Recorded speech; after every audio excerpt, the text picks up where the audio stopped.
ಓಂ ಶ್ರೀ ಗುರು ಬಸವಲಿಂಗಾಯ. ಕಾಲಲ್ಲಿ ಕಟ್ಟಿದ ಗುಂಡು, ಕೊರಳಲ್ಲಿ ಕಟ್ಟಿದ ಬೆಂಡು, ತೈಲಲಿಯದ ಗುಂಡು, ಮುಣುಗಲೆಯದ ಬೆಂಡು, ಇಂತಪ್ಪ ಸಂಸಾರ ಸರದಿಗೆ ದಾಟಿಸಿ ಕಾಯಂತ ಕನಿಕಾಯು ಕೂಡಲ ಸಂಗಮದಲ್ಲಿ. ಪ್ರಥಮದಲ್ಲಿ ಬಸವಾದಿ ಶಿವಶರಣರನ್ನು ನನ್ನ ಹೃದಯ ಮಂದಿರದಲ್ಲಿ ಸ್ಮರಣೆ ಮಾಡಿ, ಹಾನಗಲ ಗುರುಕುಮಾರ ಶಿವಯೋಗಿ ನನ್ನ ಹೃದಯ ಮಂದಿರದಲ್ಲಿ ಸ್ಮರಣೆ ಮಾಡಿ, ಈ ನಾಡಿಗೆ ಬೆಳಕಾಗಿ ಹೋಗಿರುವಂತಹ ಕುಂದಗೋಳದ ಮಹಾತಪಸ್ವಿ, ನನ್ನ ಬಾಳಿನ ಜ್ಯೋತಿಯಾಗಿರುವಂತಹ ಲಿಂಗೈಕ್ಯ ಬಸವಣ್ಣನವರನ್ನು ನನ್ನ ಹೃದಯ ಮಂದಿರದಲ್ಲಿ ಸ್ಮರಣೆ ಮಾಡಿ, ಹುಬ್ಬಳ್ಳಿ ಮಹಾನಗರದ ಆರಾಧ್ಯ ದೇವನಾಗಿರುವಂತಹ ಗುರುಸಿದ್ದೇಶ್ವರರನ್ನು ನನ್ನ ಹೃದಯ ಮಂದಿರದಲ್ಲಿ ಸ್ಮರಣೆ ಮಾಡಿ, ಈ ನಾಡಿಗೆ ಬೆಳಕಾಗಿ ಹೋಗಿರುವಂತಹ ಕುಂದಗೋಳದ ಮಹಾತಪಸ್ವಿ, ನನ್ನ ಬಾಳಿನ ಜ್ಯೋತಿಯಾಗಿರುವಂತಹ ಲಿಂಗೈಕ್ಯ ಬಸವಣ್ಣನವರನ್ನು ನನ್ನ ಹೃದಯ ಮಂದಿರದಲ್ಲಿ ಸ್ಮರಣೆ ಮಾಡಿ,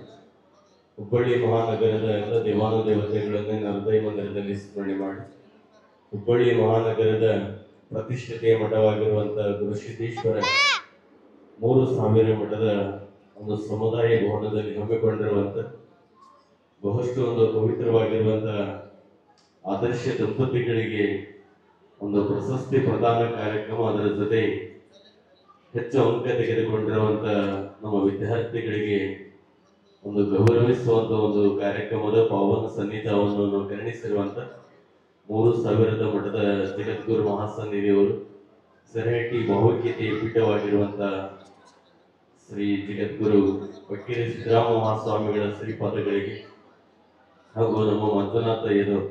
ಅಜ್ಜವರು ಉತ್ತರಾಧಿಕಾರಿಗಳಾಗಿ ಇವತ್ತಿನ ದಿವಸ ಮತ್ತೆ ಅದರ ಜೊತೆ ಡಾಕ್ಟರೇಟ್ ಪದವಿನೂ ಕೂಡ ಇವತ್ತಿನ ದಿವಸ ತೆಗೆದುಕೊಂಡಿದ್ದಾರೆ ಅಂತ ಅಜ್ಜವರಿಗೆ ಒಂದು ಜ್ವರದ ಚಪ್ಪಾಳಿ ಮೂಲಕ ಅವರಿಗೆ ನಾವು ಸ್ವಾಗತವನ್ನು ಕೋರಿ, ವಿಶೇಷವಾಗಿ ಕಾರ್ಯಕ್ರಮದ ವೇದಿಕೆ ಮೇಲೆ ಆಶೀನರಾಗಿರುವಂತ ವೀರ ಯೋಧರು ಪರಶುರಾಮ್ ದಿವಾನ್ದವರು ಹಾಗೂ ಕಾರ್ಯಕ್ರಮದಲ್ಲಿ ಪಾಲ್ಗೊಂಡಿರುವಂತ ನಮ್ಮ ಶಾಸ್ತ್ರೀಯಜ್ಜವರು ಬೆಂಗಳೂರಿನಿಂದ ಬಂದು ಒಳ್ಳೆ ದಿಟ್ಟತನದಿಂದ ಅದ್ಭುತ ಚೈತನ್ಯದಾಯಕ ಮಾತುಗಳನ್ನು ಹೇರುವಂಥವರು, ಅವರಿಗೂ ಕೂಡ ಅನಂತ ಶರಣಾರ್ಥಿಗಳನ್ನು ಸಮರ್ಪಣೆ ಮಾಡಿ, ವಿಶೇಷವಾಗಿ ನಮ್ಮ ಅಶೋಕಣ್ಣ ಅವರಿಗೂ ಕೂಡ ಈ ಕಾರ್ಯಕ್ರಮದಲ್ಲಿ ಪಾಲ್ಗೊಂಡಿದ್ದಾರೆ. ಹಾಗೂ ನಮ್ಮ ನಿರೂಪಣೆಯನ್ನು ಇಲ್ಲಿ ಹುಬ್ಬಳ್ಳಿ ಮಹಾನಗರದಲ್ಲಿರಲಿ, ಕರ್ನಾಟಕದ ಮೂಲೆ ಮೂಲೆಗಳಲ್ಲಿ ದೊಡ್ಡ ಕಾರ್ಯಕ್ರಮ ಸಣ್ಣ ಕಾರ್ಯಕ್ರಮ ಏನೇ ಇರಲಿ ಅಲ್ಲಿ ಕಾರ್ಯಕ್ರಮದಲ್ಲಿ ನಿರೂಪಣೆ ಎನ್ನುವಂತ ಒಂದು ಪತ್ರಿಕೆಯಲ್ಲಿ ಹೆಸರು ಬರ್ತೈತಂದ್ರೆ ಅದು ನಮ್ಮ ಅಕ್ಕ ಮಟ್ಟಿ ಅಕ್ಕಂದು ಅನ್ನುವಂಥದ್ದು ಹೆಮ್ಮೆ ಅನ್ನುವಂಥ ಮಾತನ್ನು ಕೂಡ ಸಂದರ್ಭದಲ್ಲಿ ಹೇಳಿ, ಅವ್ರಿಗೂ ಕೂಡ ಅನಂತ ಶರಣಾರ್ಥಿಗಳನ್ನು ಸಮರ್ಪಣೆ ಮಾಡಿ, ಈ ಕಾರ್ಯಕ್ರಮದ ಜನ್ಮವನ್ನು ಕೊಟ್ಟಿರುವಂಥವ್ರು ನಮ್ಮ ಬಸಲಿಂಗಯ್ಯವರು ಬಹಳಷ್ಟು ಸಾತ್ವಿಕ ಹೃದಯವಂತರು ಅಂಥವರು. ಈ ಕಾರ್ಯಕ್ರಮಗಳನ್ನು ಇಂತಹ ಪ್ರತಿ ವರ್ಷನೂ ಕೂಡ 5 ವರ್ಷನೂ ಕೂಡ ಇವತ್ತಿನ ದಿವಸ ವಿಶೇಷತೆಯಾಗಿರುವಂಥ ಕಾರ್ಯಕ್ರಮಗಳನ್ನು ಕೈ ಜೋಡಿಸಿಕೊಂಡು ಎಲ್ಲ ಗುರುಗಳ ಒಂದು ಆಶೀರ್ವಾದದ ಮೂಲಕವಾಗಿ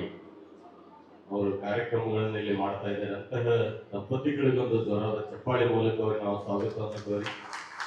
ಆದರ್ಶ ದಂಪತಿಗಳ ಒಂದು ಪ್ರಶಸ್ತಿಗೆ ಭಾಜನರಾಗಿರುವಂತ ಮತ್ತು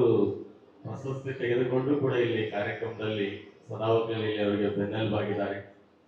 ಎಲ್ರಿಗೂ ಕೂಡ ಅನಂತ ಶರಣಾರ್ಥಿಗಳನ್ನು ಸಮರ್ಪಣೆ ಮಾಡಿ, ವಿಶೇಷವಾಗಿ ಇವತ್ತಿನ ದಿವಸ ಇಲ್ಲಿ ಆದರ್ಶ ದಂಪತಿಗಳ ಒಂದು ಪ್ರಶಸ್ತಿಗೆ ಇವತ್ತಿನ ದಿವಸ ನೀವೆಲ್ಲ ಪಾತ್ರರಾಗಿದ್ದೀರಿ.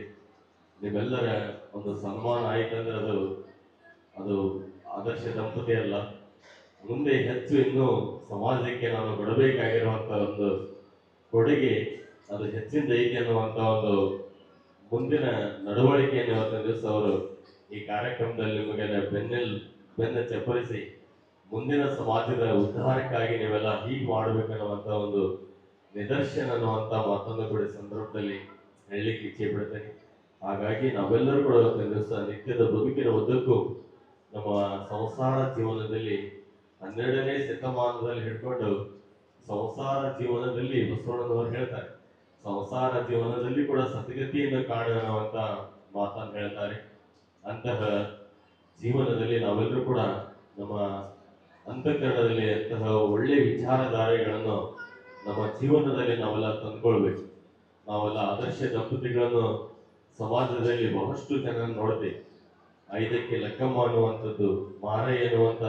2 ದಂಪತಿಗಳು ಅವರ ನಿತ್ಯ ಬದುಕಿನ ಉದ್ದಕ್ಕೂ ಅವರು ಬಹಳಷ್ಟು ಆದರ್ಶಮಯವಾಗಿರುವಂತಹ ಬದುಕನ್ನು ನಡೆಸಿ ನಿತ್ಯ ಕಾಯಕ ಅವರು ಅಕ್ಕಿಗಳನ್ನು ಆರಿಸಿ ಅದನ್ನು ತೆಗೆದುಕೊಂಡು ಬಂದು ದಾಸೋಹ ಸಮರ್ಪಣೆ ಮಾಡುವಂಥದ್ದು ಆ ತಾಯಿಯರಾದರೆ ಮತ್ತೊಬ್ಬ